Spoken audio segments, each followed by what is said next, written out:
Let's go.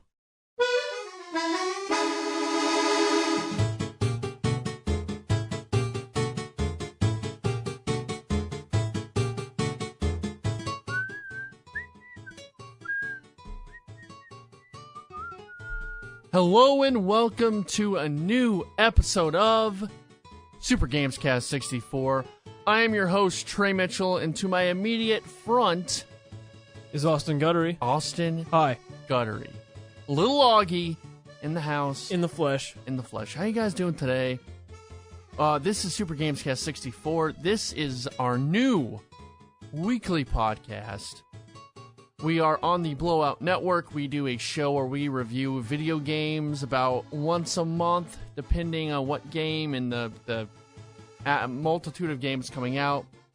So we do that sparingly, but we thought we wanted to do a weekly kind of thing because we love you guys so much, and we know how hungry you are for video game podcasts. There's no video game podcasts out there. There's just so much content to be had. There really is. We all know today, in today's global market economy, content is king. Content is king.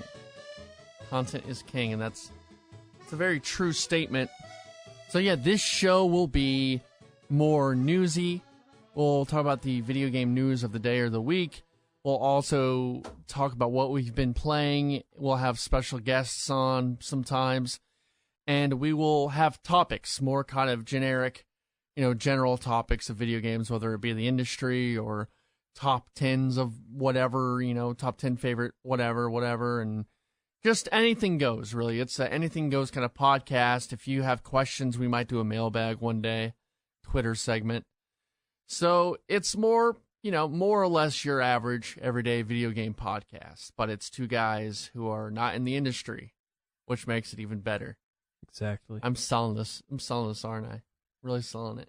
Well, no one's listening, so it's okay. No one's listening. And so, yeah, it'll be weekly. It'll be me and Austin for the most part. Sometimes there'll be an ever-rotating third chair. And if not, it'll be me and someone else.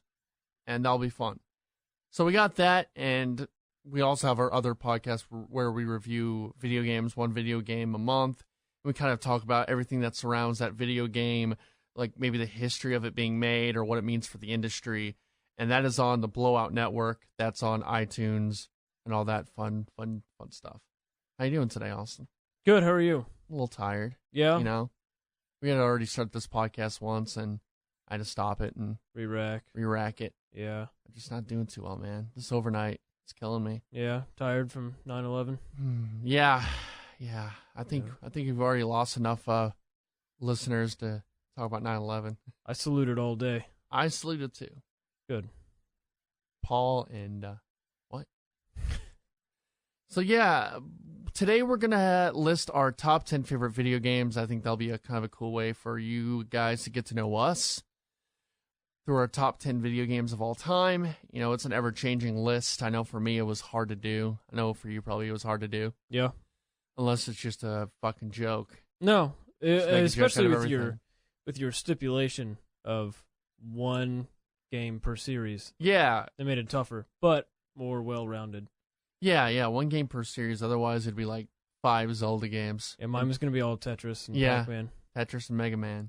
No, Pac-Man. Oh, Pac-Man. Okay. Pac-Man's Ghostly Adventures. Not the 3D Pac-Man on like the GameCube?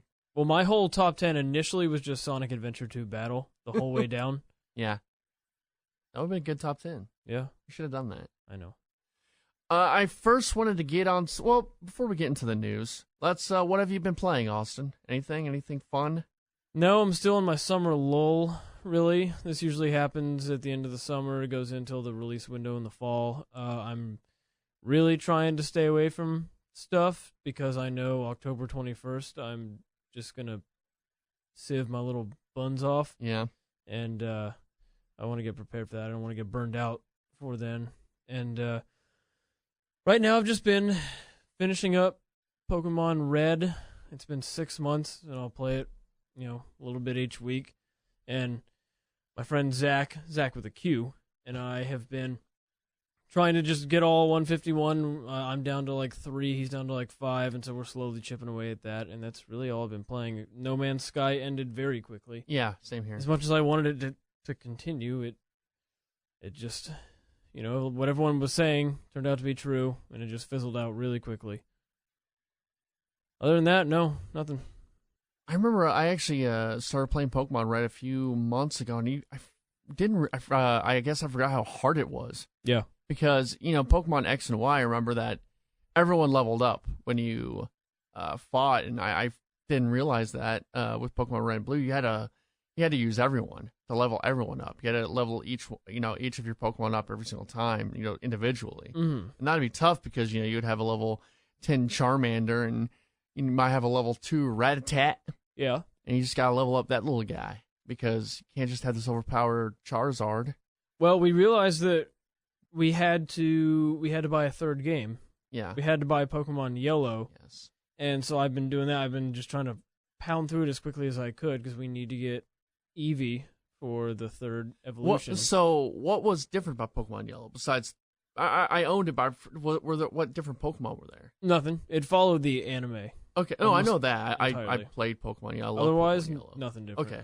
I was thinking there's something I missed. And there's really weird bits of color. They utilized the color technology in the Game Boy Color, but only in just certain places. Like the health bar is color, and then like the overworld is not. I mean, it's just like one shade, and then like some Pokemon are full colored, some are barely colored at all. It's really weird. I remember playing Pokemon Yellow. I loved it. Yeah. I need to go back and play them all. You should. I haven't really been playing much. I beat Metal Gear Solid 3 finally. Okay. And it kind of beating it was sort of like, okay, and you'll find out later. It's one of my favorite games of all time because I think before I even played it, I knew it was probably one of my favorite games. Uh-huh. Just from listening to what it was about and the story, and then actually playing it, then getting good at it and really getting into it. The whole stealth of it was just amazing. I really love that, and I need to finish up the series.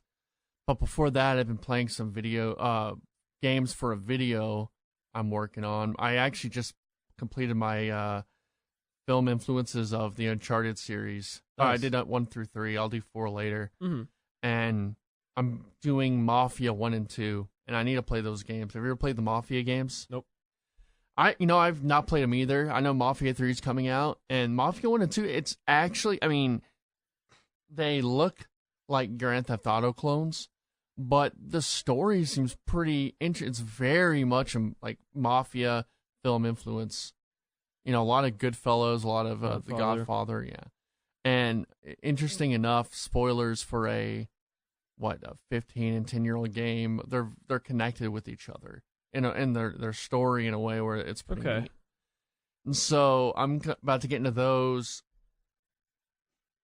I need to play L.A. Noire. For a lot of my playing right now is for videos and projects, but there's some other games like I need to play Link to the Past. Like that's like up there, like one of those games I should have played a long time ago. Mm-hmm. And yeah, I'm debating buying a BioShock collection and playing BioShock Infinite. I think because that's the one I missed. But yeah. I love BioShock. You didn't play Infinite at all? I played a little bit of it, but fun. I didn't play all of it. Did you? Oh yeah, played the whole thing. Oh yeah. Yeah. It was actually the original BioShock, is what I had heard, that they kind of came up with the idea and started to develop Infinite before the original two, and then the original two are the ones that ended up getting made. So, I didn't hear that. Yeah. That's weird because, Infinite's a lot more of a shooter than the original. Yeah. Because the original BioShock was not really it was a shooter, but it wasn't really a shooter. You know what I mean? Yeah. Like it seemed, because I'm not very good at first-person shooters. I'm not very accurate, but BioShock just seemed like it was like this almost a survival horror with a gun. It was right on the edge of survival and shooter. Yeah. And that's what made it perfect. And, well, I guess it wasn't survival because you have a lot of guns and powers, or I guess plasmids, but... Mm-hmm. As far as story-wise, it was survival. Yeah, it was... Again, we'll get into that on top of it, so I won't spoil anything. Yeah, it's one of my favorite games. One of my favorite games, too. Foreshadowing. Hey, can I give a special birthday shout-out? Yeah, sure. To the GameCube. 15 years old today. Yes. Well, yeah. You're not clapping along? Here. All right, that's... There you go, GameCube. Yay. GameCube is a cult classic because it did not do well in the sales, but it's one of the most beloved consoles of all time with some of the most beloved games, and it doesn't get a fair shake sometimes. No, so. I agree with you. Happy birthday, GameCube. Happy birthday, GameCube. No, I always loved the GameCube. That's probably one of my favorite consoles for the reasons you were saying. It had really interesting games. That whole generation was interesting, where it was almost the middle school of video games. It was the preteen of video games, where I think that the PS2, PS3 generation, or the PS3, Xbox 360 generation was your angry teenager generation. Yeah. And then, then your N64, PlayStation was your kind of 10-year-old young kid generation. And that was like your middle school generation. It was very awkward. Yeah. Very weird. You're kind of turning into an adult with a lot of the online stuff was kind of coming around then. A lot of the a lot of DLC was starting to emerge, I guess. A lot of online support, a lot of interesting ideas, new franchises were coming in. The whole first-person shooter was becoming like a staple, with Halo. Yeah. And then you got stuff like Wind Waker and Resident that were Evil 4. I'm sorry? Resident Evil 4. Resident Evil. I mean, but then you got stuff, like Wind Waker and Metal Gear Solid 2 and, Katamari Damacy and a lot of artsy games that were kind of like being a lot of experimentation, a lot of Mario Sunshines and your Metroid Primes and a lot of just kind of these weird games like with the GameCube that were experimental. They weren't, doing the old thing. They were doing something new and something fresh. You don't see that anymore, really. No. It's very cookie cutter now. Yeah. And it's very, okay, we're just going to stick with these franchises and we're going to stick with these tropes. But back then it was all brand new. I guess I'd never realized it before, but I mean, 9/11 was just a few days ago. Yeah. I wonder if that impacted the sales. I wonder too, because for some reason I just remember, because I didn't realize it came out in September. I wonder if that's the Japan. Maybe. I think it's the Japan release date. Still, I bet that had some effect on the sales. It had to have. Yeah. It had to. Let me look this up here. Keep talking about it. Can I give another birthday shout out? Sure. To me. Yeah, oh, it's your birthday? It's my half birthday today. Oh, all right. Happy birthday. Thank you. Anything else? No. I'm having trouble here because the internet's slow. Let me see here. I'm going to the GameCube wiki. Yeah, it was released in North America on November 18th, 2001. Okay. I think you remember things so much differently as you're a kid, because I don't remember 9/11 and the GameCube anywhere near each other. Me neither. I find those two things very far apart. Because I remember 9/11, I remember the impact that had on that it had on all of us. Mm-hmm. And I remember, watching TV every single day, and I remember, being at football practice and wondering if that plane was going to be spraying us with because I remember that was the rumor that they had crop dusters to spray us with anthrax, and I'd always look up and like, oh, does that plane have anthrax on it? So yeah, I mean, I remember that, but I remember being so obsessed with the GameCube and being so, I want a GameCube. I need to get a GameCube. Mm. It just seems like two different worlds almost, It really does. But yeah, I remember getting the GameCube. I got Luigi's Mansion, Super Smash Bros. That first night. I played Luigi's Mansion all night. Super Smash Bros. Was just a classic. Metroid Prime.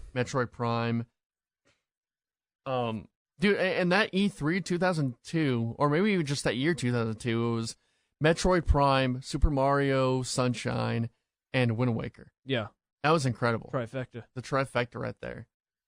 We'll probably have a GameCube discussion in the future. Yeah. But happy birthday to the GameCube, you beautiful, beautiful indigo box. Just set mine back up the other day. Yeah? Yeah. And I even have the Game Boy player on the bottom, so I can play all my Game Boy games on the TV.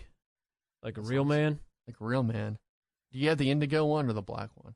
The indigo. I got a black. I wanted the indigo, but I got a black one. I wanted the orange one. I had a friend who somehow got his hands on that. That's a nice one. Yeah. Okay, before we get into our top 10 favorite games of all time, I kind of want to go into some news items, or one news item in particular. The PlayStation 4. Well, you know what? Before we do this, there is actually one news item I want to get into that's going to affect our show. All right. It's The Last Guardian is delayed until December 6th. Damn. Mm-hmm. When was the, what was it, October before? It was supposed to be the end of October, and that Okay. was a game that we planned on reviewing. What exactly do developers do? What do they need that extra month for? Bugs. So they can tell that far in advance they're going to need just 3 weeks? I don't know. I mean, there's a story that Naughty Dog requested, I think, 2 weeks on The Last of Us, and that they say that those 2 weeks brought that game from being like an 8 to a 10. So, I mean, I guess they can do a lot in 2 weeks. Yeah. In a few weeks. Who knows? Well, fuck me. But, I mean, that game's been... It's a joke now. I mean, it's a joke how long it's been out. Last Guardian? Yeah, it's like 10 Yeah. years. I mean, Mm-hmm. I don't know. I don't think that game's going to do that well. I mean, I'm sure it'll be fine, but it's not going to be... Like we've learned from, No Man's Sky. It's not going to be a groundbreaking thing. It's going to be this game that's... it's fun. I'm sure it'll be more fun, though. Yeah, I think it will, because I think it will be a game. You know what I mean? It won't be this kind of empty thing. It'll be an actual game. Right. But the other piece of news is that the PlayStation 4 Pro has been announced. It's a system for, people who have HDR 4K TVs. It will come out on November 10th, 2016, costing $400. And they also announced the PlayStation 4 Slim, which is pretty much just replacing the PS4. And that will be $300, coming out September 15th. They showed a whole bunch of games in this presentation, which it's one of those things like VR, which is PlayStation VR is coming out in October. It's one of those, or November. I'm too lazy to look up the exact date. But it's one of those things where I was watching the whole stream of it. It was a stream within a stream. I was watching a stream of people watching the stream. So I couldn't tell. All right, is this HD, 4K? I can't tell the difference. I'm sorry. Which is probably a bad way to watch it. And I think it's going to be one of those things you have to see. And it's going to be one of those things that, unless you have a 4K TV or HDR, I guess now, actually, on an update, the PlayStation 4 update, every PlayStation 4 is now capable of playing HDR, which I hear is actually more important than 4K. I hear 4K gives you more pixels, where HDR gives you better pixels. And I guess now HDR is on every system. But again, you have to have a TV capable of that. This just seems like I kind of get the Slim thing. Every console iteration has had a Yeah. Slim. PlayStation 2 had a Slim. It almost seems planned, Like they have the capability to make it slim to start with. I don't understand why they always, after 2 years, are just like, oh, we figured out how to, fit these together a little better. I don't know, because you gotta think that the PlayStation 4 was probably made back in, the early 2010s, the early teens, I guess, or so maybe not, because technology always changes, But they did Always this gets with better. the 360. They made the 360 slim. They made it after a couple better, of though. years. They made it faster, better technology Yeah. than the 360. I don't know. Both of these PlayStation upgrade, if you can call them upgrades, just seem like useless. I don't want to call them cash grabs. PS4 Pro has a boosted CPU clock rate, a 1 terabyte hard drive, and more than double the power of the PS4 GPU. Okay. Were people's PS4s not working before? What do you need the extra processing power for? Are they going to release Pro-only games? No, they're not. They are not. All your games will work on each system, but they'll have patches for the PlayStation 4 Pro. Okay. So if a developer wants to make it, PS4 Pro friendly, they'll have a patch. Okay, so this basically is buy an entirely new console for full price for a nominal visual upgrade, basically. Your return on 4K versus HDR is... you can tell a difference, but does it make your enjoyment that much better that you're willing to spend $400. I mean, that's like buying an entirely new car because they added sport mode or, new wipers. I do agree with that. I think the argument too is people who really care about these technical things probably already have a gaming PC. Right. So I agree with that. I don't think it really makes a difference because, I play my games to play games. Mm-hmm. I'm not really there for this amazing visual fidelity experience. Now, Microsoft is supposed to announce their Scorpio next year, which is almost like another console. It's supposed to be way more powerful than this. Yeah.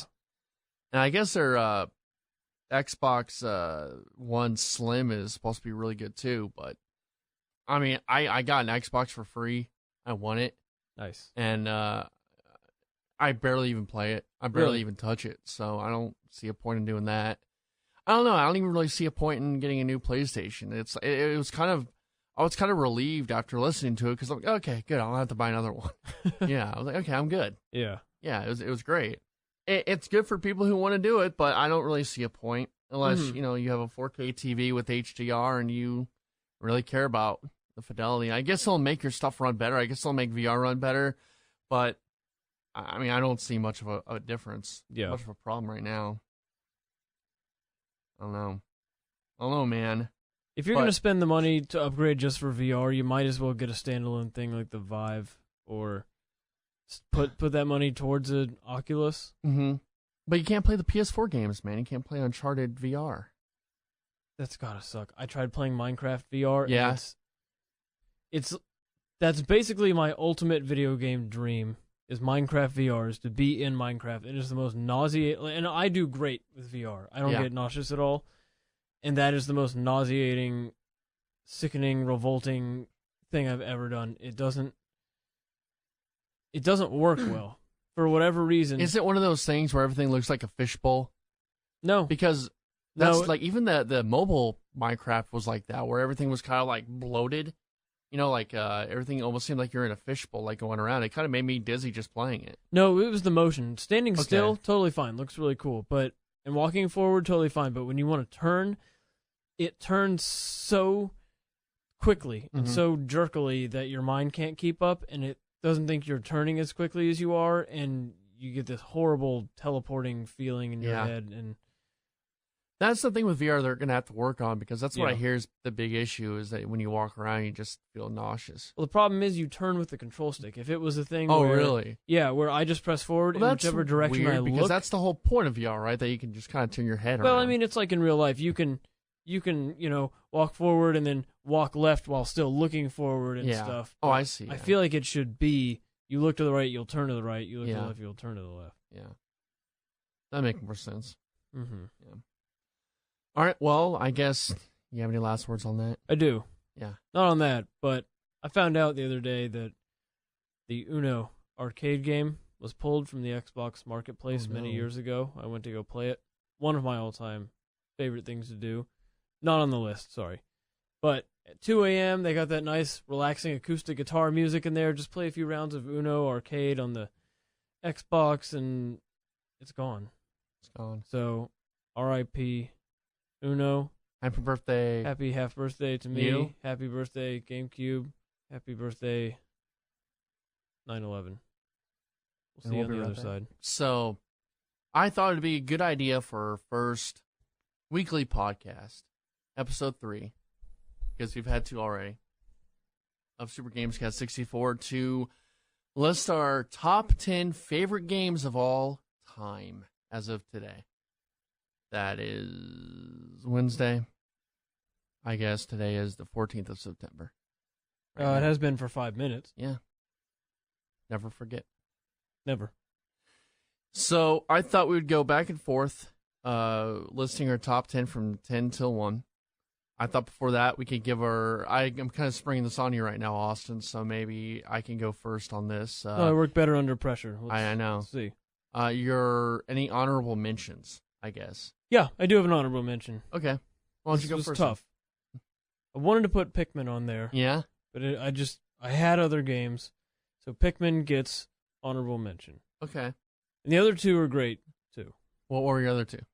Just Pikmin 2 and Pikmin 3. Oh, okay. Like, the other two Pikmin are great. I like They're- Pikmin a lot. Yeah, it's a really, really innovative concept, Mhm. and it's really fun, and it's the perfect length. It doesn't end too quickly and doesn't go on for too long, and I am The hoping... music in that game was really good. What? And just the music and atmosphere of Oh, that game yeah, is yeah. amazing. It's perfect. And I'm really hoping an actual Pikmin 4 gets announced soon, Yeah. and not the side-scrolling thing. That looks fun, though. Oh, yeah. Fine. Yeah, it looks fun. Yeah. But that better not be, the only Pikmin thing they've No. been working on for the last 3 years. Right, I agree. I put 4 honorable mentions. Okay. I'll go through these quickly. I put Infamous. Okay. Really fun superhero kind of game. You get to fly around the city. It's really fun to, get around the city. Yeah.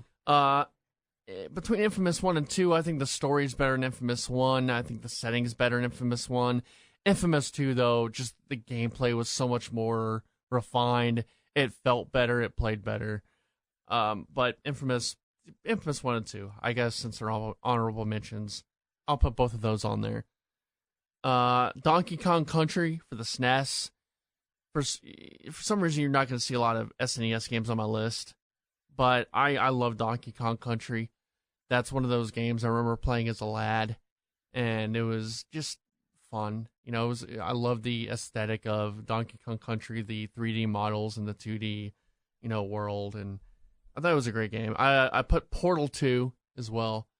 Really fun puzzle game. I'm going to throw that on there on Okay. mine as well. Totally Portal. forgot about Portal. Just funny, just well written, really well written. Very subtle. Yeah, you have really a sense good. of dread the whole time. I mean, it's a beautiful, beautiful game. J.K. Simmons. J.K. Always Simmons good. in it. J.K. Rowling as well. Yeah, she's in it.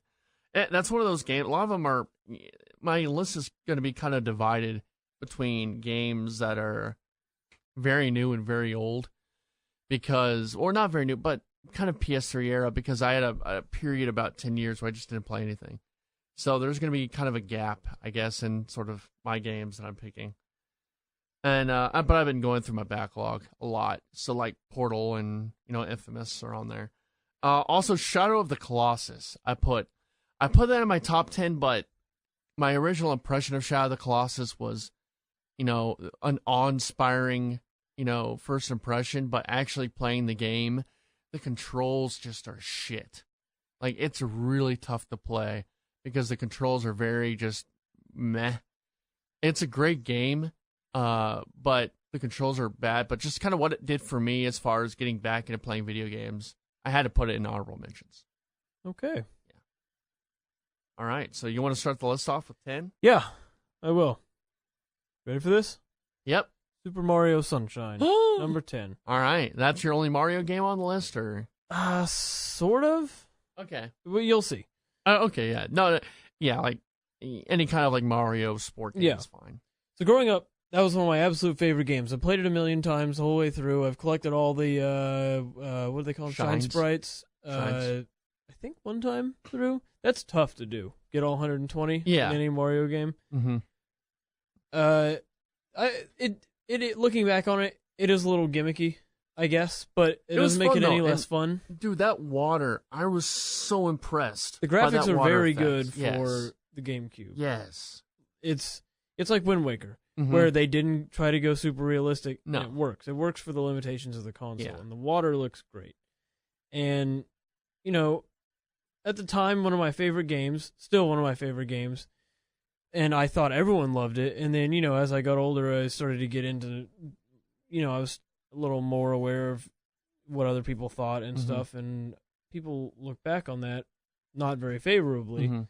I don't know why. I still think it's a great game. It's not a traditional Mario game, but that doesn't mean it's not fun. Mhm. And I think it's just, it'll probably be forgotten by the ages for the most part. I don't know about that. I think that's one of those games I'll always be kind of talked about, especially since it's Mario and Nintendo. I don't think any Mario or Zelda game is gonna be forgotten. Yeah. Because they're such just big, series. Mhm. But I think it's definitely not one that's talked about a lot. Yeah. Yeah. Yeah, it'll never be on any top 10 list, but it'll always be in my heart. Yeah, I love that game. Any kind of game. We just gushed about the GameCube earlier. Any GameCube game, any title like that's big. Of course. Definitely. What do you got for number 10? I put Arkham Asylum. Okay. Which when I was writing the list, that didn't come on till later, until I kind of thought about it. But I really enjoyed that game. It was very Metroidvania. It reminded me a lot of BioShock playing it. Just being Batman was really fun. It was really fun to kind of stealth around and take down enemies. I just really enjoyed that game. I still need to play Arkham City and Arkham Knight, but man, Arkham Asylum was just fun. I mean, I think I beat that in like 2 days. It was really enjoyable. They did a really cool thing with Batman, I thought. I liked the asylum. I liked the whole setting of it. I thought it was just a great game all around. Never gotten into the Batman games. Yeah. I don't know. It's too gritty for me. The And Arkham Asylum is actually, it's more comic booky than gritty. At least Arkham Asylum is. I can't speak for the other two, but I mean, it definitely felt like a comic book, you know. just never been into superhero stuff in Yeah. general, and so I think the plus about superhero stuff is that when you get into the open world, it's a lot more fun to traverse. yeah, You know, where you get, you know, Grand Theft Auto and they're fun games, but I mean, going around the world is a lot more tough. But you got Infamous and Batman, it's a lot more fun to travel. I Yeah. think that's the big selling point on those games. And I guess Arkham Asylum isn't really open world. I'd call it more Metroidvania, where, I mean, you can go anywhere you want, but some places are, you know, kind of cut off until you can get a certain ability and get to that next place. You kind of backtrack a lot. And so it's an open area. It's not really open world. Now, Arkham City's more open world. right. All right, what's your number 9? I have Smash Brothers Melee on here. I was trying to decide between the first one and this one, Yeah. and I chose Melee just because they were able to flesh it out. And I'm going to go ahead and say my number 9 is Melee as really? well. Yeah. All right. Yeah. Well, this was the last one that HAL Laboratories Yeah. did, and once starting with Brawl, I don't know, it just had this strange feel to it. It was just like plasticky, Yeah. cheaper feel to it. Sure. I really liked the depth of Melee, and I really like HAL Laboratories. Yeah. And so I think this is the perfect Smash game because Yeah. And I spent probably the most time playing that game than any other Smash same game. yeah, same here. The trophies were awesome. Yeah. And this is going to be really weird to say, but I think Bowser looks the best in that Smash than any of the other Smashes. He looks like a freaking monster dragon. Yeah, Not like this little cartoon, Yeah. like plasticky, like you're talking about. right. Like in the other ones. Like the original didn't have enough stuff, and then No. Brawl has too much stuff. Mm-hmm. Though I did like Brawl's space embassy. The campaign, I guess. Yeah, you I call thought it. that Yeah, was it was kind of creative. cute. Yeah. You know, it was neat. It's neat. Yeah. Yeah, But Melee yeah, has enough to keep you coming back and finding all the things. it had some of the best stages. Yeah, and it's not overwhelming, and it Yeah. plays really well. Mm-hmm. No, that's definitely that's a special place in my heart. I remember having just friends over to play that, do here. tournaments and stuff like that. Mm-hmm. That it was just people still play that to this day. And the GameCube controller is the perfect controller for It Smash is, Brothers, yeah. which I'm glad they made the peripheral for the Wii U. Yeah. It was good. They got that Smash Bros was a thing. I Mhm. think that was kind of cool on Nintendo. Mhm. But then, they got to go around and do some Yeah. other stupid shit. So Right. can't give them too much credit. Why don't you go now? Number 8. What do you got? Number 8, I put Star Fox 64. Okay, I'm gonna throw that in my honorable mentions as Okay. well. Yeah. I wrestled with it, and it's such a great game. Yeah. that- You can just get into it anytime. Yeah. And that's like the one game that my dad always wants to play. yeah. But It's was like, hey Trey, was he in the what's that? war? Huh? Was he in the war? No, I don't think he cared about the It lore. doesn't. No. Was he in the war? Oh, my dad? No, he was not in the war. It doesn't bring back No, it doesn't bring back dogfighting But, memories. I mean, my dad was always, he was never into games like I was, but he was always into them. Like, because he was the one who showed me, he bought an NES and we played Super Mario Bros. 3 together.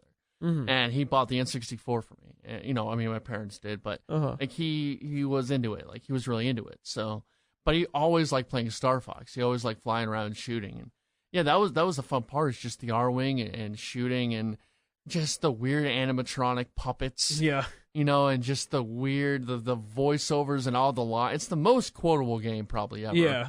Do a barrel roll. it's the most quotable. It's the best characters and The weird spherical explosions. yeah.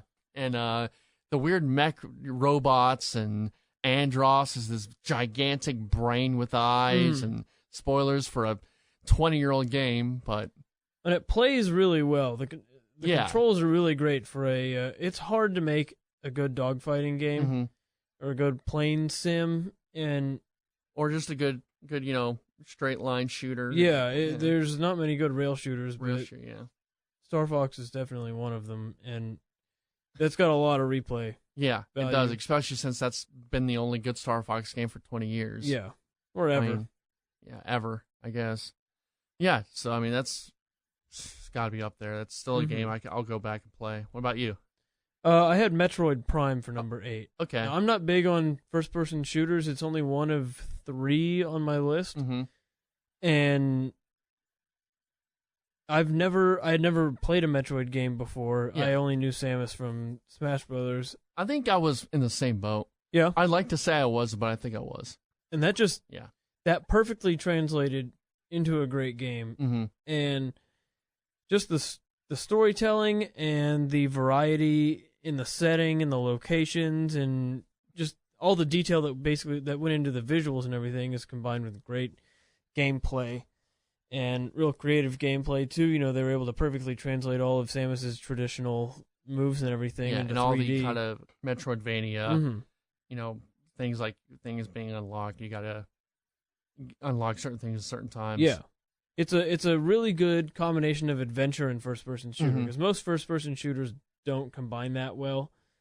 And it's just a really colorful, engaging, and fun-to-play shooter, and I really like it. I need to replay that game because, I it's one of those games that's probably up there on my top 20 list, but I just need to go back and play it because it's been a long time since I played that. Well, hopefully they make a new good Metroid soon, not Federation. You would hope that on the NX they'll have a new Metroid game. I'm sure they will. I think they've said they will. That's like the one series that they've just not been good to. I know. That and Star Fox. They've really been bad to both. Yeah. But I think they can do more with Metroid than Star Fox. Yeah. I mean, as long as they bring back that sexy purple fox, that's all I care about. And Trixie. Yeah. Triceratops. Yes. Sexy Triceratops. Yeah, some Trixie.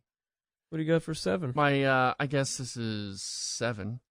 7 is Red Dead Redemption. Okay. Which I thought would be higher on the list, but, I was kind of going down, and I'd be like, okay, do I like this game more? Well, okay, yeah. So I put that on 7, but it's a high 7. It's a high 7. Did you play Red Dead Revolver? No, I did not.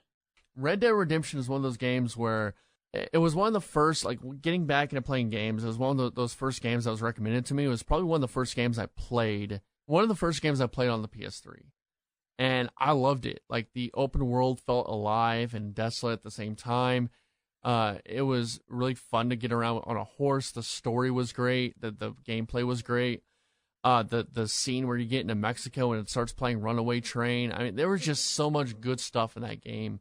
And I mean, I've gone back. I beat it twice already, and I mean, it's one of my favorite stories. It's a beautiful game to look at.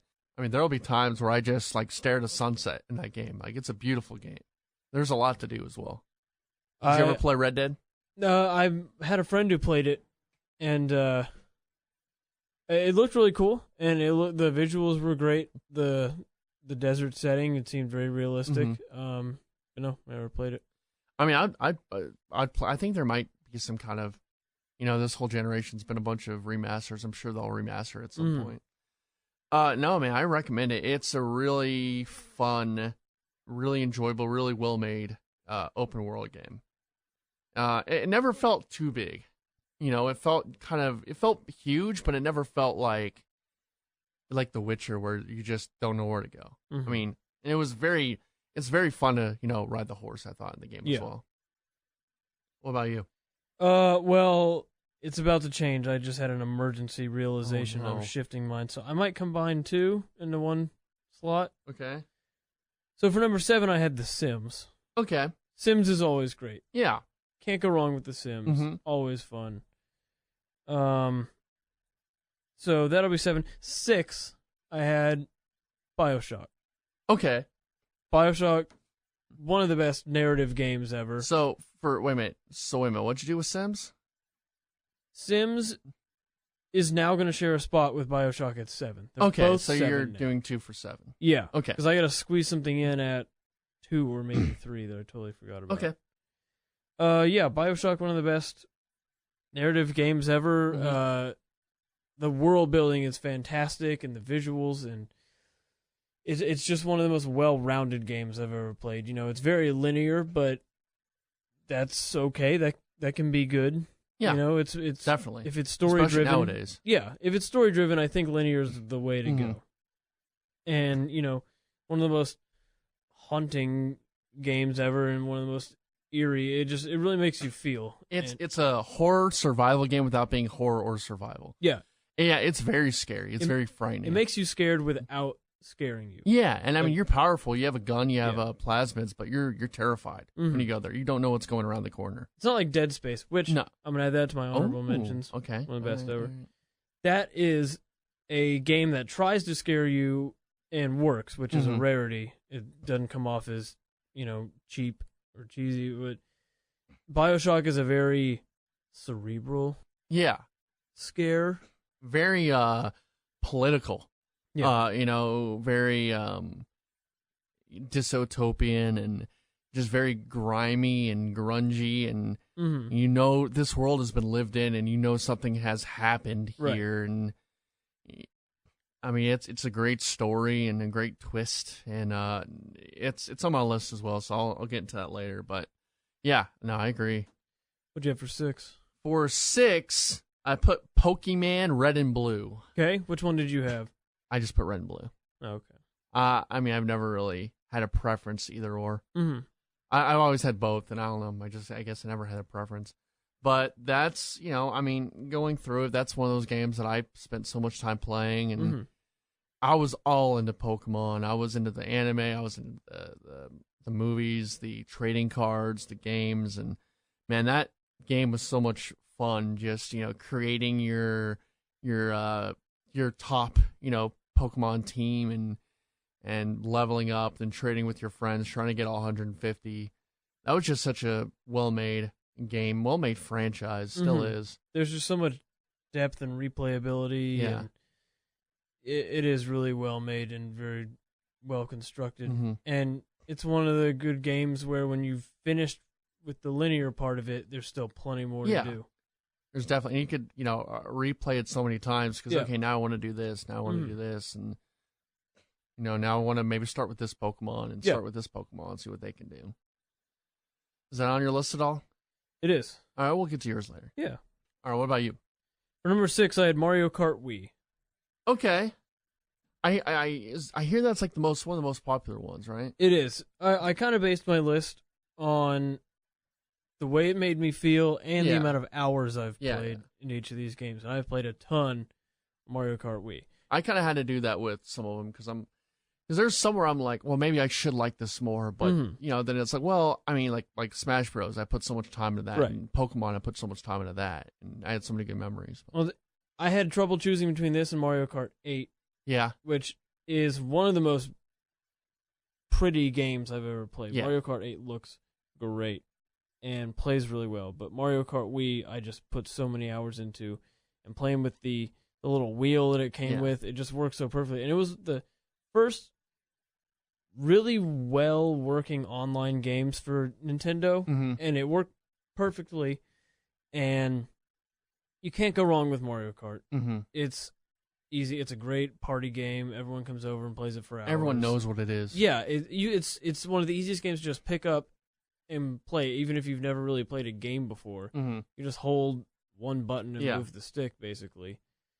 And, you know, they make a new one every few years, and they're always fucking great. Yeah. And they need to just make a Nintendo kart, I think. Yeah, that would be cool.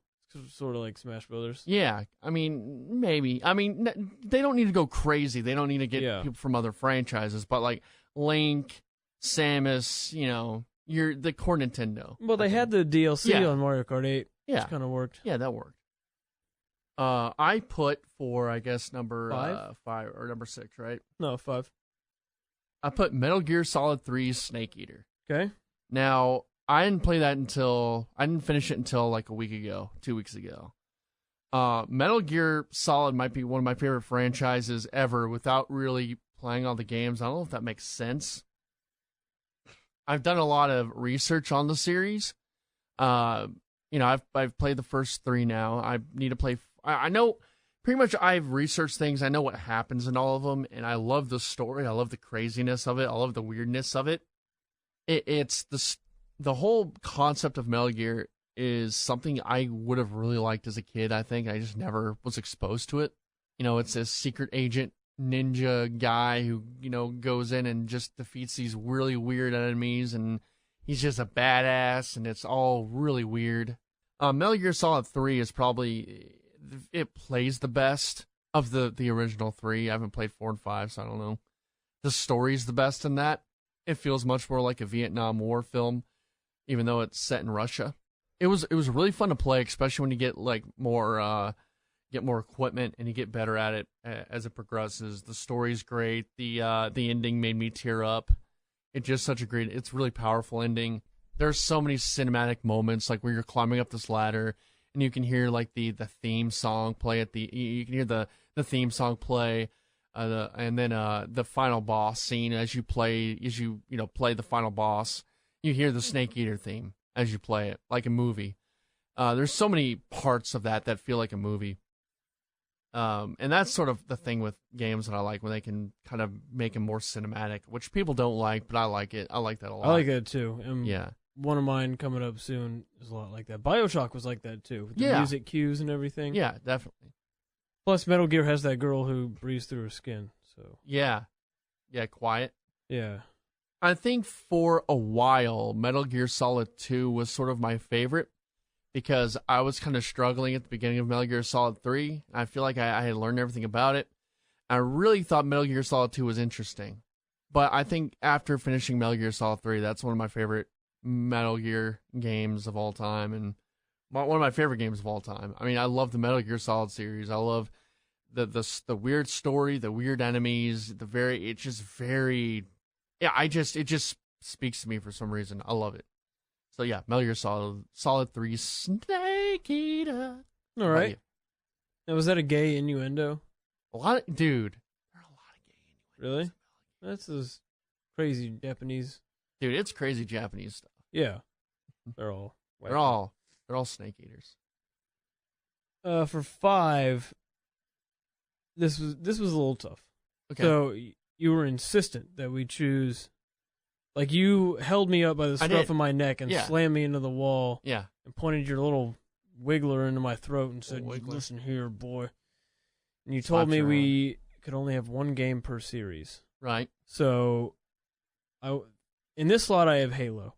Okay. And I don't know which one to choose. So I landed on Halo Anniversary. Halo CE Anniversary. Because I've played Halo CE so many times.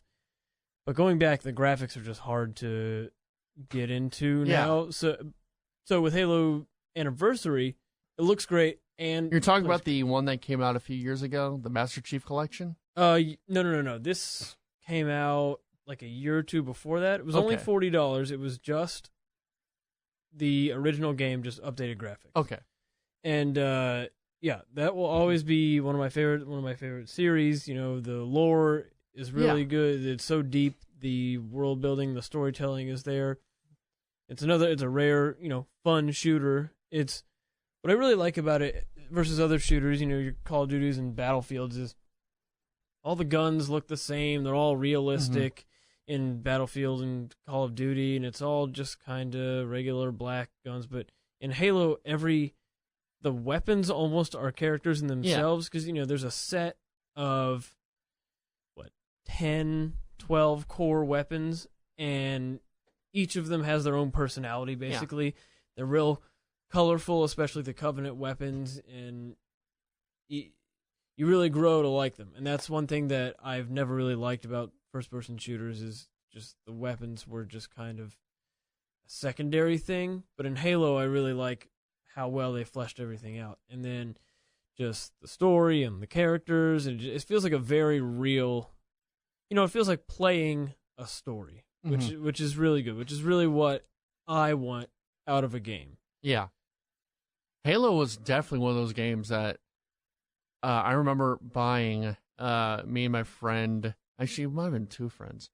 Went to GameStop, and we're like, we want Halo. We were like maybe 13 at the time. I forgot how old. And the guy was like, man, I can't sell it to you because it's rated M, but this is the best game of all time, so I'm going to let you buy it. And I remember playing that, and I remember I was such a Nintendo fanboy back in the day that I was so anti anything that was Xbox. And that was one of those games where like, wow, this is really fun. It's really neat. I hope I'm correct. The Warthog was introduced in the first one, right? Mm-hmm. Remember, like, riding that and the enemies, how they sounded, the little, what were they called? The little grunts. Ones, huh? The grunts. The grunts were just funny, and man, I love that game. I love the opening, the menu with the big halo going around and the Not even close. Not even close. Oh, damn it. But yeah, I was so impressed by that game, and I remember playing 2 and 3, and I loved those games. Yeah, like, those were great. 4 was great. Yeah, I didn't play 4, but you didn't? No, Shit. I only played 1 through. I only played maybe even just the first 2, because I remember playing the second one where you could play as one of the. I'm terrible. I'm sorry. What you could play as one of the elites? Yeah, one of the elites, and you got that sword. Mm-hmm. Yeah, that was a blast. I remember playing that, and I was getting really good. Then my dog knocked my Xbox over and erased all my memory, and just said fuck it. But no, man, yeah, Halo was amazing, and that's one of those games that was kind of like the start of the space first-person shooter kind of uprising. It also really was the first big multiplayer. Yeah. It really started online multiplayer, basically. Yeah, definitely. That was big. Big. I guess number 4, right? Yep. My number 4 is Uncharted 4. Okay. I love Uncharted 1 through 3. Didn't that come out like an hour ago? Yeah, it came out an hour ago. I'll give you my reasoning, all right? I love Uncharted, I love the Uncharted series, 1 through 3. Uncharted 3 was originally up there. It's my favorite Uncharted game. It was probably like number 4 on the list is Uncharted 3. Uncharted 4 comes out, and it blows all the other games out of the water. It's a better story. It looks better. The characters it almost looks like one of those all CGI movies, like Polar Express, where they just did it all CGI. It looks like a CGI movie. The story was better. The presentation was better. It didn't have the big set pieces like the other Uncharted's did, but just like everything I wanted from Uncharted, it delivered. Like I wanted bigger areas, more open areas. Don't make it open world. I just want more magic, more places to explore. More areas I can like explore and other ways I can traverse the area, and it did that. It was pretty as hell. The story was amazing. The ending was amazing. The writing was incredible. So I mean, it's my favorite Uncharted game, so it had to be on that list, even though it's pretty new. Aren't you like magic in that one or something? No, you're not. You don't have any magic in that. I think the multiplayer you do. There wasn't like magic stones or something where you could like shoot fire. That was the multiplayer. Okay. Because the multiplayer because Uncharted 1, 2, and 3, Uncharted 1, 2, and 3 had sort of more sci-fi kind of elements to it. And the multiplayer was very much that, because they had to put something in the multiplayer. So in the multiplayer, it's a lot more, you have fire and stuff like that. But no, the game was very down to earth. And it was beautiful. Like, it was a beautiful game. Just the presentation was amazing. The story was amazing. It was so much fun. I had a lot of fun playing it. I know people like to criticize Uncharted for not being intuitive and not having intuitive gameplay, and you're just climbing up something and it's automatic, and I understand all that. I 100% understand it. I get it. I get why people don't like it, but I fucking love it. Hey, to each his own. Yeah. So, okay. So for the top 4, these honestly could be moved around in any position. Okay. So I just kind of threw them up here. This should probably be higher, but it's just tough to move any of the others around. Sure. So these are all number 1 for me. Okay. From here on out. Okay. I have Civ 5, specifically the Brave New World Okay. expansion. That You're a big Civ guy. I'm a huge Civ guy. Now, an announcement. I'm sorry to kind of break in. An announcement, if you've listened this far into the podcast. We will do a Civ podcast for our Blowout Network, and we'll have TC Special on. guest. Special guest TC Fleming. Yes. I know Brad from Below the Belt was wanting to be on a podcast, and he talked about being on the Civ one, but Okay. I think we might get him on something else All right. because Brad's big into video games too. You know Brad? Just say yes. Just I don't know Brad, and Brad sounds like a made up name anytime I hear it. Yeah, he is made up. Okay. He's a made up person. So there we I go. was actually on I was on his podcast I think 2 weeks ago. for boxing stuff. Do you watch? No. He they do a lot of fighting stuff. Like it's actually interesting. I mean, they do a lot of like they ranked the president, like which president would win in a fight, like who was the toughest president, and then they did like who was the toughest dictator, and they do debates like who would win in a fight, like a bear or a tiger. So it's like just that. fighting in general. It's not organized fighting. Okay. Yeah. It's pretty. I mean, they do MMA stuff, but they do a lot of other stuff. Well, too. maybe I should listen to that. Yeah, it's a good Blowout listen. I'm not podcast. even just saying that. Like, Okay. they seem like really two nice guys, and they're pretty funny. They're funny together, and like it's one of those. I was telling Brad, it's like one of those things like where a lot of the MMA stuff I'm not really interested in, but when they talk about it, I don't feel like turning it off because I think they're interesting guys. That's kind of how the ticket works. Yeah, exactly. And yeah. Top Gear. You ever watch Top Gear? No. Okay. Well, the ticket and Top Gear are kind of like that in the way that it's like when you first get into those things, you don't know about sports Yeah. or cars. Yeah. And the personalities reel you in. Yeah. And it's funny and engaging, and you listen and you start to pick it up, and then you understand a little more, and then maybe I'll listen to a baseball segment. And then you kind of get it, and like, maybe I'll watch this segment on this type of car. And so, okay, maybe I'll start that. Maybe I'll start Below the Belt, a Blowout podcast product. I'm not even just saying that. Like, I'm dead serious. Okay. But yeah, go on with Civ 5. Civ 5, best, greatest strategy game of all time. I know super hardcore Civ people say Civ 4 was, but you gotta let visuals play a little bit into it, and Civ 5 just looks great. It looks bright, and it just daytimey, which is important to me. I like a game to be bright and colorful, and Civ 5, the gameplay works so perfectly for replay value and just keeps you coming back for more. I don't know what the actual name of it is. I like to call it the incentive tree, where you start out with just one thing and then you gain some resources and it opens up another thing, which then enables you to gather in more resources, which then, and it's basically the perfect incentive tree game to where you just grow and grow and grow. And it's fun because everyone's familiar with it because it's just the history of Earth.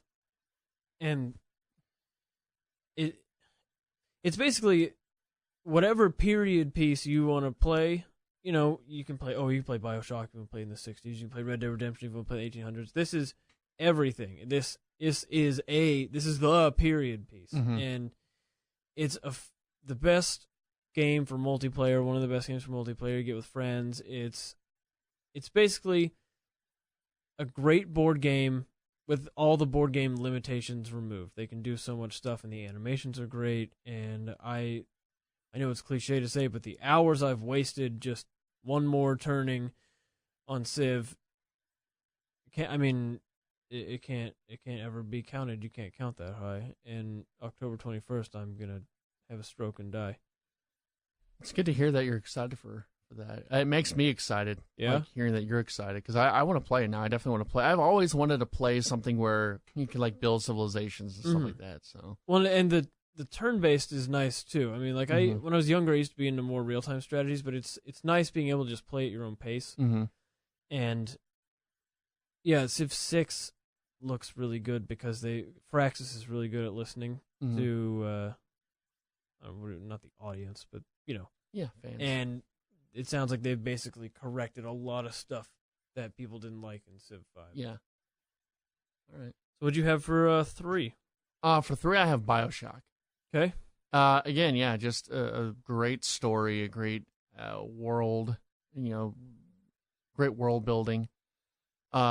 Just the whole underwater city was really intriguing. Just something that's not supposed to be there, but it's there. Yeah, it was just a really fun game, and I'm not really that into first-person shooters, but it was just a very fun game. You never felt like it was accuracy. You never felt that you had to be accurate. You just felt that you had like, oh god, something's coming at me. Just you get them, and all the the plasmids were really interesting, like the bees, and the fire, and the coolest thing probably in the game were the Big Daddies, where they advertise like it's pretty much the mascot of the game. They advertise Big Daddies. And you expect them to be these horrible, mean baddies. You go in and they're attacking you, but they're pretty docile. Like you just go and they're just walking, and unless you provoke them, which you have to, they're not going to do anything, which I thought was really cool and really interesting. They're just kind of like there. They're guarding those little sisters, and they're just there, I think it's a really cool statement almost, I guess, on games, if you could say that. It's a really good political game, too, just knocking down all of Ayn Rand's stuff and how her philosophies wouldn't work in real life. Yeah, it's very interesting. The whole Andrew Ryan and and are you as the character are being controlled, and it's an amazing game. It's a very thought-provoking game. I think people that don't think that video games are, it sounds like such a stupid thing, the whole video games are art thing, but like, it's someone who doesn't think video games are anything but just filler should play that game, because it's very philosophical. It's very beautiful. It's very haunting. The music in there is just haunting as hell. Like for the Bad Radio Weekly Wrap-Up podcast, at the end of every single episode, I play the Lemaire song that plays once you go into the lighthouse. You know what I'm talking about? I play that at the end of every single episode. Nice. I just love that so much. It's so haunting and weird and like foreboding, but it's beautiful. And the whole game is amazing. Looking at the series as a whole, the whole thing is just great too. So you didn't play Infinite or Burial at Sea? I know what happens at the end of Infinite. And you know what happens at the end of Burial at Sea? Kind of.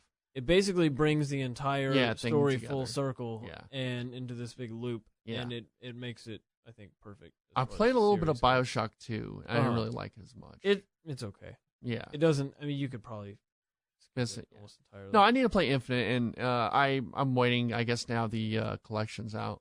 I might that's right. Today, right? Yep.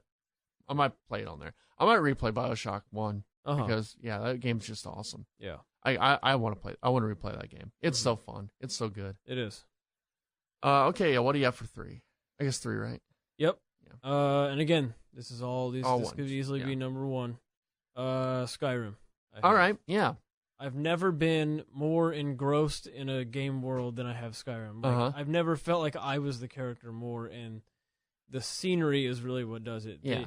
You'll turn the corner and look out over a vista onto a mountain miles away, and the music will cue just perfectly, and it just feels so alive.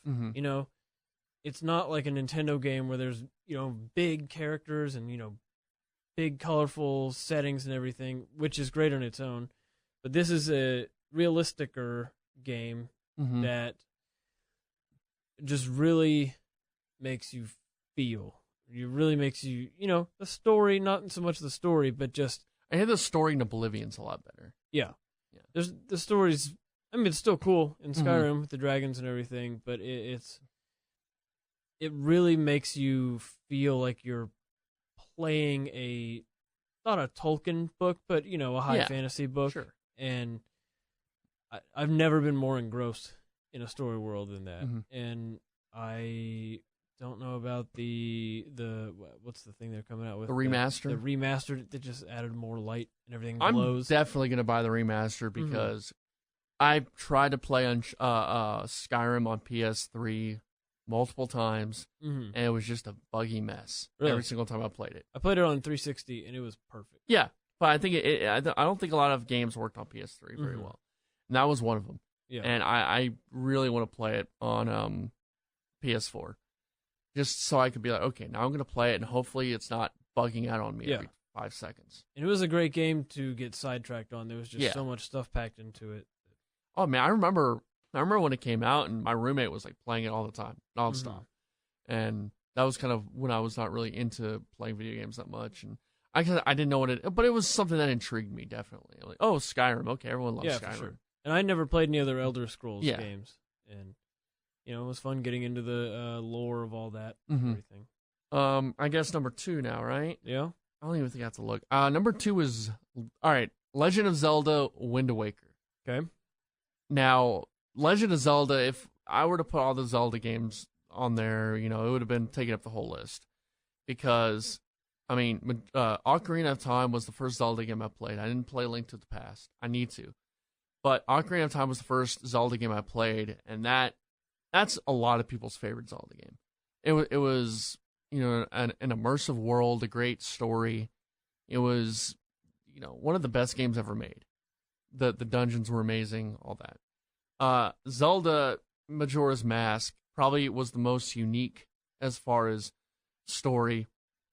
It was probably people like to say it's the darkest Zelda game, and it is. There's a lot of very dark themes to that game. Mm-hmm. And honestly, the weird thing is, those are single player games, but I remember playing with friends. Like both of those games, Majora's Mask and Ocarina of Time. Yeah. I think about playing with friends. Like, I just remember being in a room and playing with a bunch of friends, like saying, okay, we need to do this, and having the guide out and going online and looking up, okay, what do we need to do for So they were very social experiences for me, those two Zelda games. And they're definitely up there. As maybe if Wind Waker is 1A, they're 1B and 1C. And then I want to give a shout out to Twilight Princess, which is one of those games that were kind of one of the first few games that I played that got me back into playing video games. And I think people were disappointed by that game when it came out originally, because it wasn't Ocarina of Time. It wasn't Wind Waker. It was very brown. It was kind of that start of that generation. Everything is brown. Like, I was playing a little bit of Metal Gear Solid 4, and it's just brown. It's just ugly. Yeah. And that game looks very ugly and brown.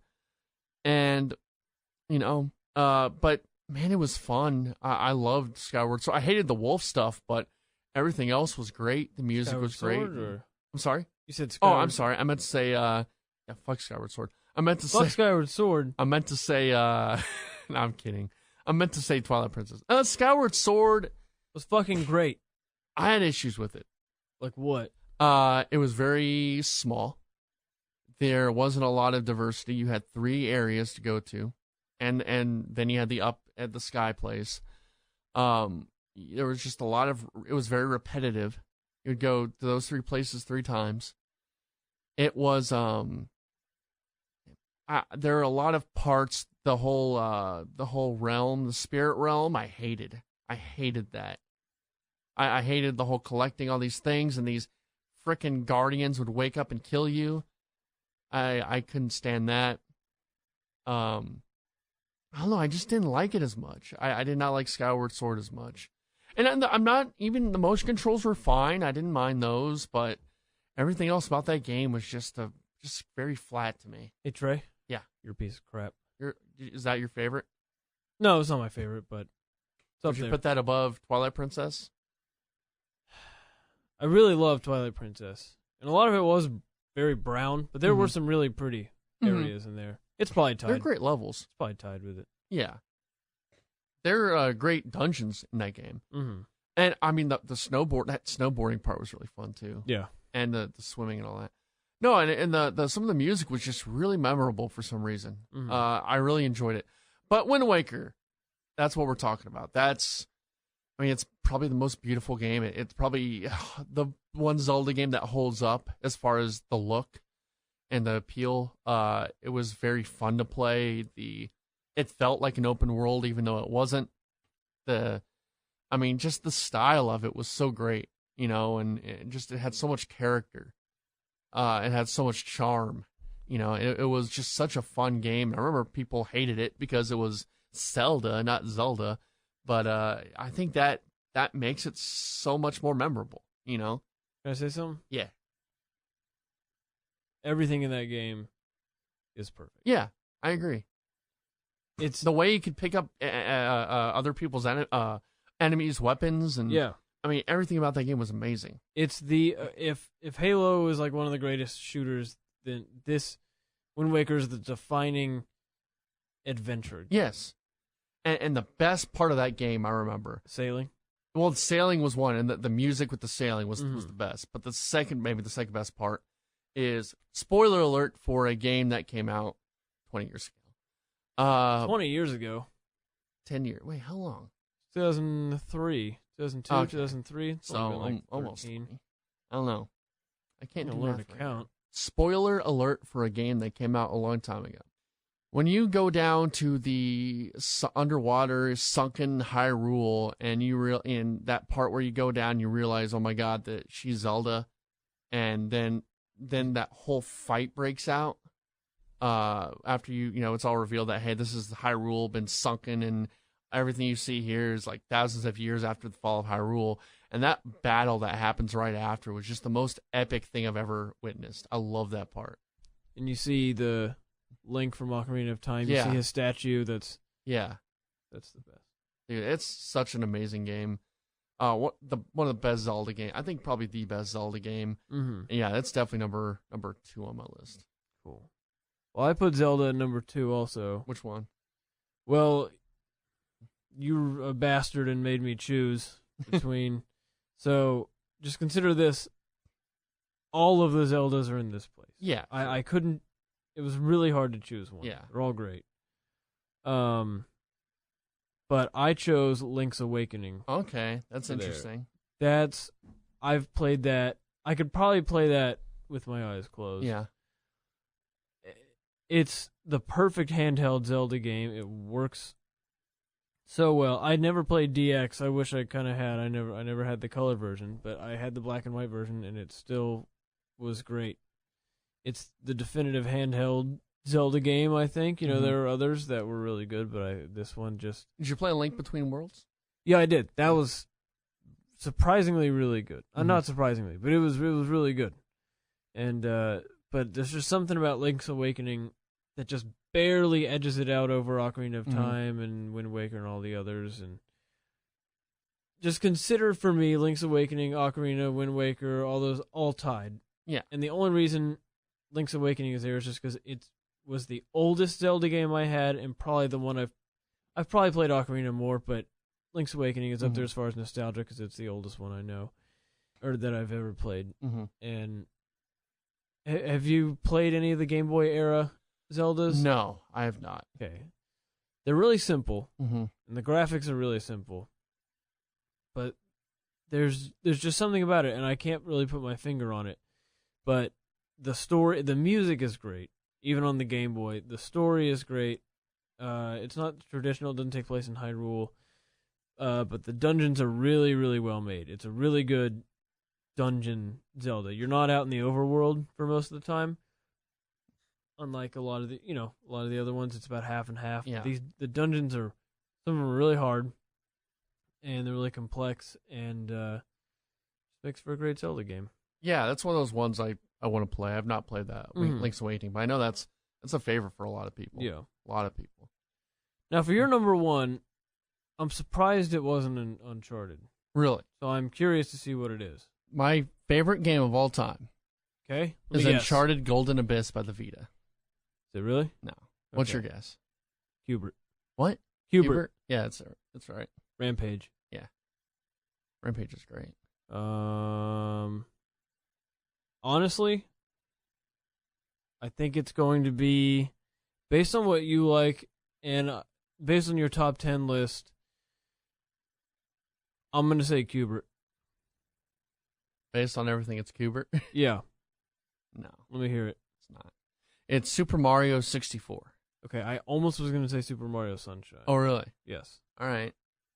No, man. Super Mario 64 was the first game I got for the N64. Mm-hmm. I like Super Mario World. I like Donkey Kong Country, but the 3D Mario was it was the craziest thing I ever saw.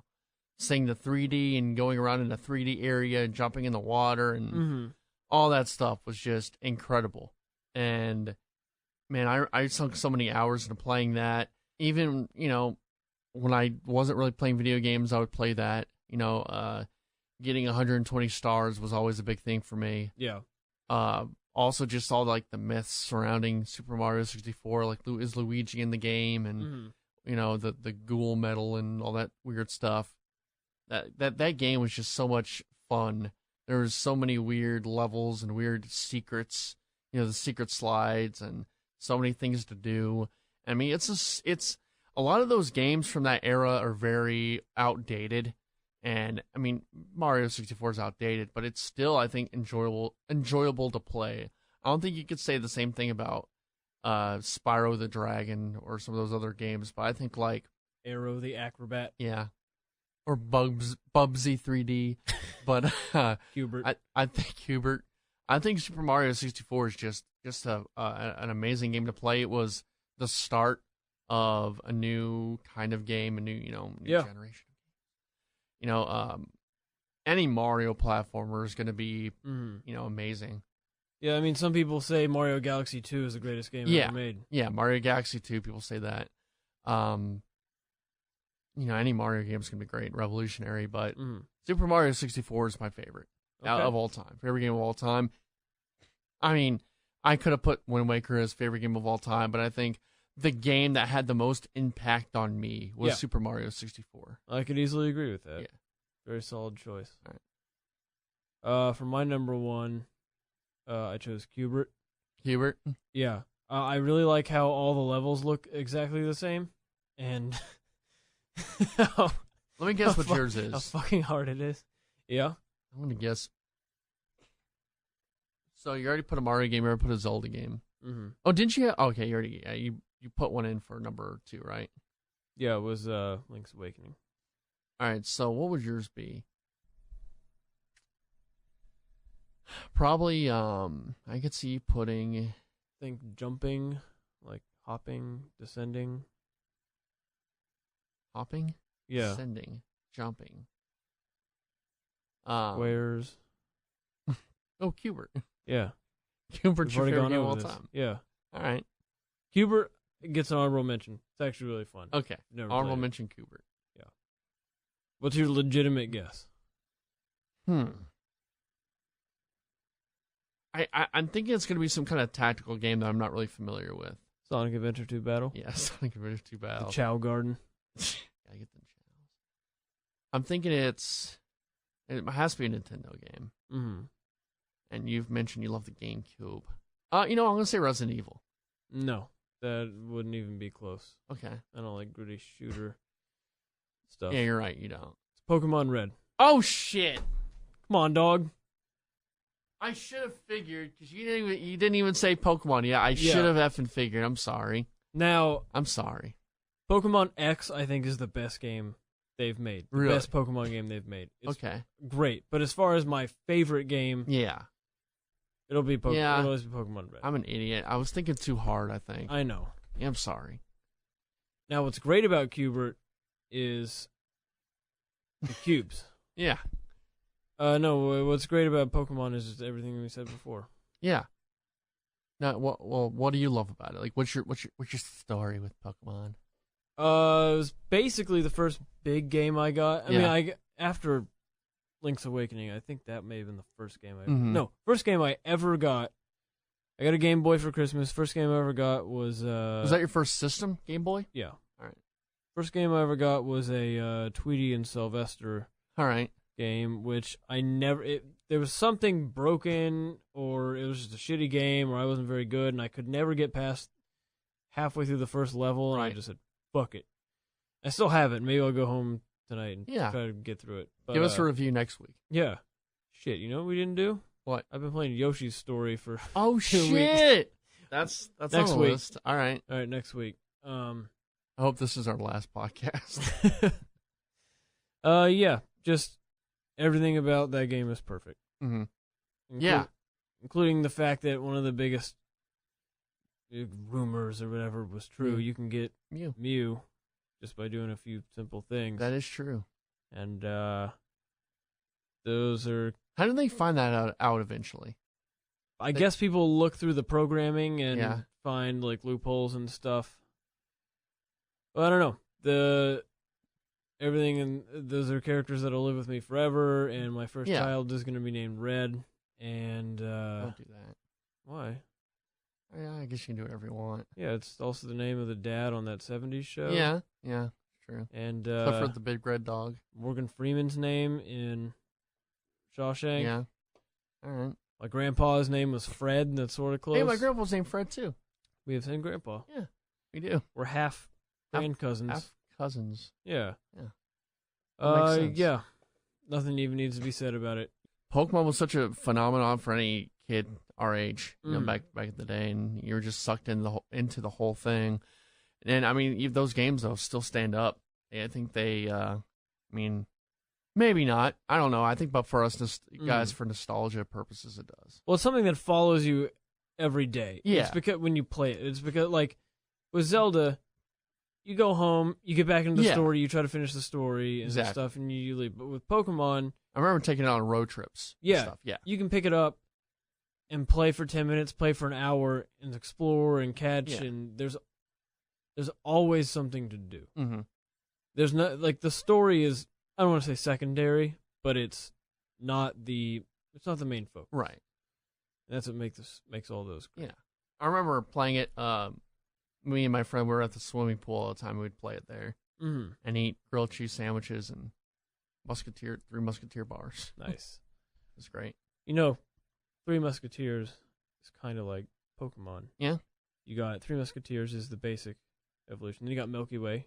You had caramel. That's the middle evolution. Then it evolves fully into Snickers where you had peanuts. There you go. So maybe in the next generation they'll have Snickers. Now what? They'll have Snickers Pokemon. Well, I think that'll do it for this third but first kind of episode of Super GamesCast 64. Wait for Yoshi's story next week. Yeah, we'll do something next week. I want to get Justin Montemayor on at some point to talk about Telltale. Next week, we'll probably do something. Yeah. Spoiler alert, Yoshi's story is fucking hard. We might talk about Yoshi's story. We'll see. Oh, no. If you have any questions for the show, you can tweet me at CrayTreyVids or tweet Austin at Helen Smeller. Yeah. Helen Smeller, because you hate Helen Keller so much. Yeah, she is a butthead. So, yeah, that's the first episode. Hopefully we'll make this weekly. I want to make this weekly. Whether it's, now you're just crumbling things up because you don't give a shit anymore. Gotta clean up. Clean it up. I hope you enjoyed the podcast. Please let us know. Yeah. If you can. I do a show on YouTube. I do a lot of skits and show called Video Game Film School where I find film influences in various video games. Do you have anything to promote? No, but I have a video game question for you. Sure. What film was Kubert based on? Because that's One Space Odyssey by Stanley Kubrick. Yes. That's very true.